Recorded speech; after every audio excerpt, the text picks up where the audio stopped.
Ladies and gentlemen, welcome back to the channel. Don't worry, I got a smile still on my face because we're talking good things. Positive vibes only. These are my picks for the best movies of 2023. This is a top 15 list. My personal, useless nerd opinion. Tell me if you agree or disagree. Tell me your list down below. That'd be amazing. And yeah, we've got no honorable mentions. Let's go straight into it. Coming at number 15 is Extraction 2. Absolutely loved the first movie. Very, very pleased Netflix made a second one with Chris Hemsworth. It would have flopped without him, to be honest. Love the one-ers or the long extended takes. The violence is so good. You got this mixed match of like Mission Impossible, John Wick, the Bourne films, all in one with its own unique flair. I really love these movies, man. I reacted to the whole thing on the channel. If you do want to see my reaction with the Nerd Army, it's somewhere down below. Check it out. Big up Extraction. Well done, Netflix. Coming in number 14 is The Creator. In this future where AI has not really taken over, but they kind of live side by side, we got some bad variants of them and stuff. You know what's going on. You get the idea for the premise. I really enjoyed this movie. It's got not that much action in, but it has like soul and layers and heart, and I like weirdly kind of really enjoyed it, man. If I'm being honest, I know a lot of people like wanted, especially when you hear robots and AI and stuff, especially how we're living right now in the real world. You expect violence, which there is in the movie, or you expect like huge, epic, like shootout scenes. It does have some, but it's, you know, sprinkled throughout. I just like this idea that some humans don't trust robots, some do. It was awesome. Plus, they look really, really sick, man. Creator, it's pretty good. Coming in number 13, Saw X. I've said this so many times now, but when I first heard Saw X, I just thought of Jason X. I thought, wow, we're going to see Jigsaw in space as a robot, as a cyborg, but that ain't this movie. This is a prequel though, man, set between 1 and 2, and it was surprisingly really, really good, man. I didn't like the last Saw movie. Some of the side, like, weird films, I didn't really like them either. This is pretty good though. The story, even though it's crazy, it makes sense why he's doing what he needs to do, and the violence is amazing. I can't knock it. Surprised me a lot, man. Big up Saw X. And you know what? I want to see Saw 11, which actually has been announced for 2024, which is crazy. 11 movies, mate. Coming number 12, Barbie. Genuinely never thought Barbie would have been as good as it is, man. It couldn't break my top 10 because it's just not my kind of movie, but it was good, man. It's got soul, it's got layers, which I really did not think Barbie would have. I can't knock it, man. I know some people were like moaning about certain things in the movie. I thought everything was really, really good. I really enjoyed the story, and again, it's got the heart and soul, man. It also helps that it's actually pretty funny. Ryan Gosling's also really good. Obviously, Margot Robbie steals the show, but Ryan Gosling, for what he does in the film, it hit me, man. It was good. I can't knock Barbie. I'd be lying if I put something else in this list, and yeah, Barbie's pretty good. Coming in number 11, Gran Turismo. I put my hands up, man. I said in the reaction that this movie would have flopped hard. You can't make Gran Turismo PlayStation PS1 game into a movie, but they done it. They somehow done it, and that's because this is a real story, which is even more funny because I thought this would have flopped. This is a true story that Nissan took actual gamers who play Gran Turismo. They took the best of the best and see if they could race actual racers. It's bonkers. If you ain't seen this movie, definitely go see it. Just for the fact that it's a true story. Really awesome, man. It surprised me a lot. With that securely good, it could also flop when you've got everyone racing on a track with the same car, because everyone pretty much for a while has the same car and it's the same colour car. But they do amazing stuff with the visual to show you like who's who, where they are. It's a good movie, man. This, if I'm being honest, out of all the movies on the list, this surprised me the most. And now we begin the top 10, and it is Transformers Rise of the Beasts. I love the Transformers movies, bar the last one, and I really looked at this movie with like laser focus, man, because Beast Wars was a massive thing in my childhood. If this was a stinker, I would have been my first to like say, yo, this sucks. Can't lie, man, it was pretty good. I like the story. The Maximals weren't on screen for the most amount of time, but the villain was good. The human character was pretty good. Just the way everything turned out and then how it ended, the final act, non-stop action. If I had to like rank the Transformers very quickly, I'd still put the first one as number 1, then maybe Bumblebee, and then it's either Rise of the Beasts or it's Transformers 3. It's pretty good. It could be in the top 3. Very, very good movie. Coming in number 9, The Flash. I know Ezra and all that shit, and I know some of the CGI is pretty bad, but I had a blast with The Flash. I can't lie, I really enjoyed it. I actually really like the story of The Flash. I love seeing 2 versions of The Flash, completely different. Of course, I love seeing Michael Keaton return as Batman. It was amazing. Supergirl was so good. Seeing Zod again. It has a lot of very, very good things. Some of the new, like, powers the Flash can do, because he's had his powers for quite a long time now. He can do a lot of new things. It's all really good, man. It's just the things that hurt is obviously the stuff outside the movie and the CG. There is some bad CG, but that aside, I'd be lying if I said The Flash wasn't good, man. I really, really liked it. Coming in number 8, Evil Dead Rise. Here's a random nerd fact. The 2013 Evil Dead movie is one of my favourite horror movies ever. I just love how gory and disgusting it is. It's so basic story-wise, but that's like my horror movie. So if you've seen it, you know what I'm saying. Second one does it again, man. Except this time,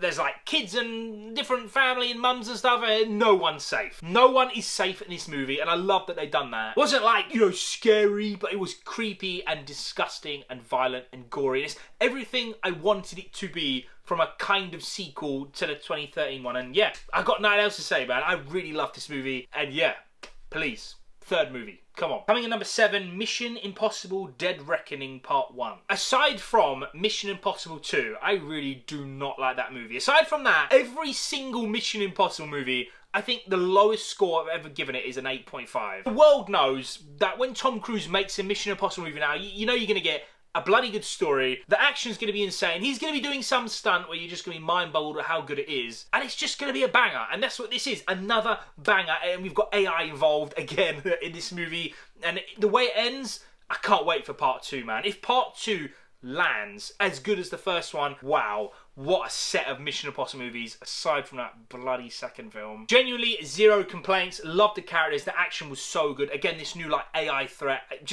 It fits in the Mission Impossible world so good, especially with what's going on in real life. Coming in number 6 is Scream 6. I love the first movie. I think it's like a 9 out of 10. 2 and 3, not the biggest fans. I actually kind of did like 4. It's like a 7.5 out of 10 for me. When they dropped that 5th movie though, I'm going to be honest, that's like a 9 out of 10, boy. And they've continued the goodness into Scream 6. In fact, now I'd actually consider myself a fan of this franchise. Before I was very casual. Loved seeing Ghostface in New York City. Different setting, same cast. Ghostface going mad. The kills are so gory. You got your emotional layers because you know the characters as well. They've already come from the first film or the 5th movie, you know what I mean? I got zero complaints. I gave this 9 out of 10 when it came out. I'm sticking with it. I've seen it 3 times so far. It's really, really good. But Scream 7, it's not looking good, bruv. I don't know how you go from 5 amazing to 6 amazing to then reboot it again. I don't think that works. We'll see how it goes. For now, though, Scream 6, yeah, nearly God tier. Coming in number 5, Godzilla -1. Potentially the best Godzilla movie of all time. This takes place in Japan around World War II, so everything it's not good, man. Do you know what I mean? And then Godzilla comes and fucking makes it worse. How scary he is, and he's a through and through villain, a force of nature. He ain't no good guy. You start crying, he's gonna change your mind. No, he's gonna blow everything up. His powers in this, the fire breath, bro. It looks so good, mate. Like, as a big Godzilla fanboy,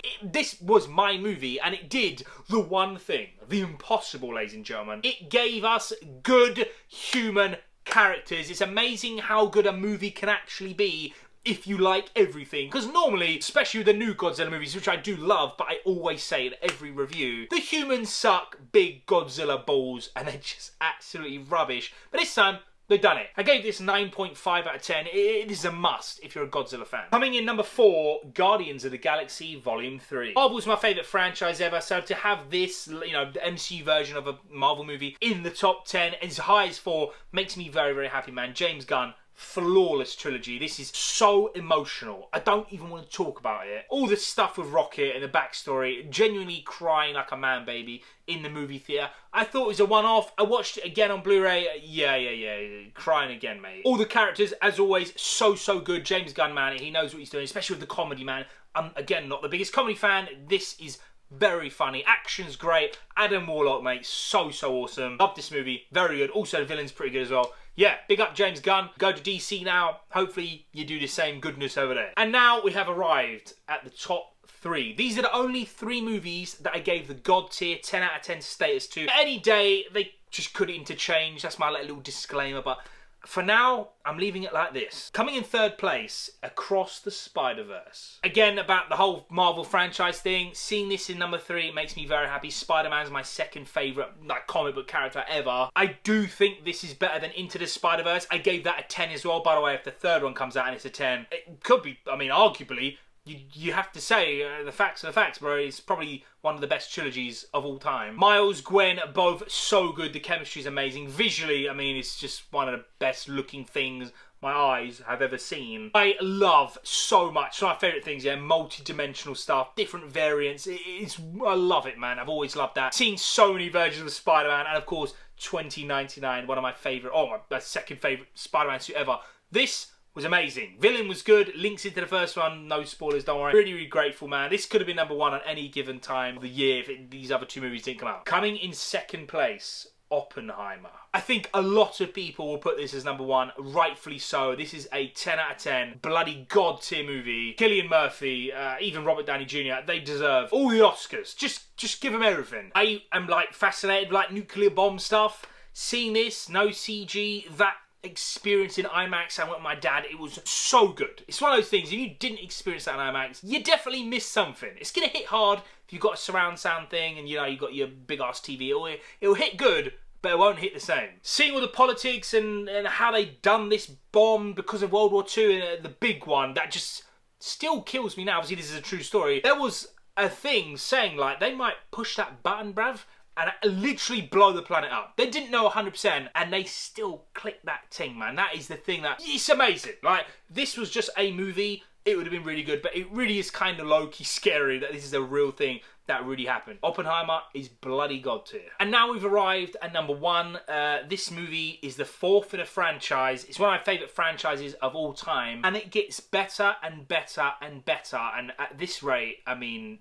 These four, I've given all four of these movies 10. It is John Wick 4. The story of John Wick 4 is flawless. All the new characters, returning characters. Big, huge love to Keanu Reeves. The stuff he's doing with a gun, bruv, is so good. It looks so good. Donnie Yen's like one of my favourite like martial arts like actors ever. He's so good in here as well. It's a long movie as well. So much action, so much new lore. And again, it's one of my favourite franchises ever. It's set in a world that just ever expands. It never feels cheap. It never feels like boring. Every kill feels painful and different. And everything's different from the other movies. And somehow, every reviewer said this, somehow they keep one-upping the action. Which, I mean, you can't go anywhere now. Just leave it like that. Do you know what I mean? This is a quadrilogy of god tier movies. Again, those top three, they could have been like this. And I wholeheartedly see the argument to put Oppenheimer there as a one-off experience. That deserves to be first, but for me personally, and it really should say how good John Wick 4 is, that I'm putting this above like Oppenheimer and even Across the Spider-Verse. John Wick 4 is on another level for me, man. Just the rewatchability as well, that's a huge thing for me. Ladies and gentlemen, that is your boys' list of my opinions of the top 15 best or my favourite movies of the year. If you agree or disagree, you want to be an awesome nerd, tell me down below. We're nearly at 50k. And that's the mission for January 1st. So subscribe if you're new.